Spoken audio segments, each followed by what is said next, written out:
మిత్రులందరికీ నమస్కారం. నా పేరు బొప్పతిరాజు రవీంద్రరాజు.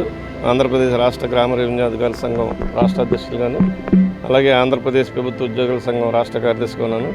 ఈరోజు మా ఉమ్మడి పశ్చిమ గోదావరి జిల్లా కలెక్టర్ గారిని కలవడానికి ముఖ్య కారణం ఏంటంటే, ఈ జిల్లాలో ఇప్పటికే 1 year నుంచి సీనియర్ అసిస్టెంట్ ప్రమోషన్లు ఖాళీలు ఉన్నాయి, కానీ అవి భర్తీ చేయట్లేదు.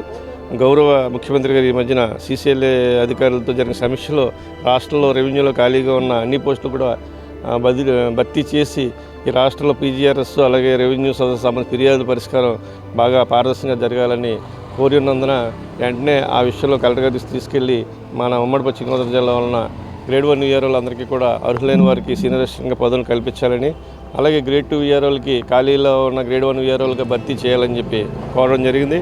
అలాగే ఈ రాష్ట్రంలో ప్రస్తుతం రేషనలైజేషన్ పేరుతో జరుగుతున్న కష్టాల విధానం గురించి మాట్లాడగా, అసలు కష్టాల విధానం గురించి కలెక్టర్ గారికి తెలియని పరిస్థితిలో ఉంది. ఎందుకంటే రెవెన్యూ డిపార్ట్మెంట్ తెలియకుండా ఒక మండలంలో ఉన్న 2 సచివాలయం కలిపి అక్కడ ఉన్న రెవెన్యూ విలేజ్లు కూడా తెలియనికుండా అక్కడ MPDOలు మున్సిపల్ కమిషనర్లు వాళ్ళే పంపించేస్తాం జరుగుతుంది, GSW ద్వారా జరుగుతుంది. అదేంటిది మనకు తెలియకుండా అని చెప్పి కలెక్టర్లు చాలామంది కూడా తెలియని పరిస్థితిలో ఉంది. అందువల్ల ఏంటంటే రెవెన్యూ సిస్టమ్ పాడవకుండా గతంలో ఉన్న రెవెన్యూ విలేజ్ల ప్రకారం పూర్వ విధానం కొనసాగించాలి, లేకపోతే ప్రస్తుతం ఉన్న సచివాలయంలో ఒక VROని కంటిన్యూ చేయాలి తప్పితే క్లస్టర్ పేరు చెప్పి 2 సచివాలయాలకు VROని వేయడం వల్ల భవిష్యత్తులో అనేక రకమైన రెవెన్యూ సేవలు కూడా ఆలస్యమయ్యే పరిస్థితి ఉంటుంది.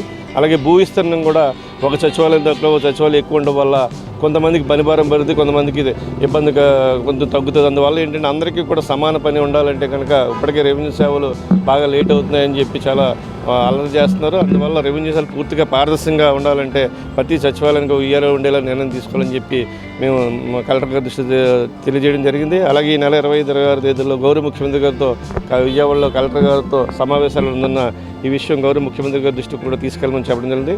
కలెక్టర్ గారు మేడం గారు చాలా సానుకూలంగా స్పందించారు. అదే ఈ మధ్యకాలంలో రీసర్వే వర్కులు మాకు విపరీతంగా పని ఒత్తిడుంటే ఇతర శాఖ పనులు పంచాయతీ సెక్రటరీలు MPDOలు కానీ మున్సిపల్ కమిషనర్లు కానీ ఇతర శాఖల పనులు చేయాలని చెప్పి కోరుతున్నారు. ఆ విషయంపై గౌరవ ముఖ్యమంత్రికి ఈ మధ్య సమీక్షలో రెవెన్యూ పనులు ఉండగా ఇతర శాఖ పనులతో ఇబ్బందులు పడుతున్నారని చెప్పి VROలకి సర్వేలకి కూడా ఇతర శాఖల పనులు ఇవ్వద్దని చెప్పి ఆదేశాలు ఇవ్వడం జరిగింది. ఆ ఆదేశాలు కూడా మన ఉమ్మడి పశ్చిమ గోదావరి అమలు చేయాలని చెప్పి వేరే జిల్లా ఇచ్చిన ఆదేశాలు కూడా మేడం గారి దృష్టి తీసుకెళ్ళడం జరిగింది. తప్పకుండా ఇస్తాం. జాయింట్ కలెక్టర్ గారు కూడా కలవడం జరిగింది, కలవమన్నారు. మా మిత్రులు జాయింట్ కలెక్టర్ గారు కలిసి ఆ విషయం తెలియజేస్తారు. అందువల్ల ఇతర సంబంధించిన వర్కులు కూడా తెలియకుండా మాకు చెప్పకుండా రెవెన్యూ సంబంధించిన పనులే చెప్పేలాగా చర్యలు తీసుకోవాలని ఈ సభముఖంగా తెలియజేస్తాం. Thank you.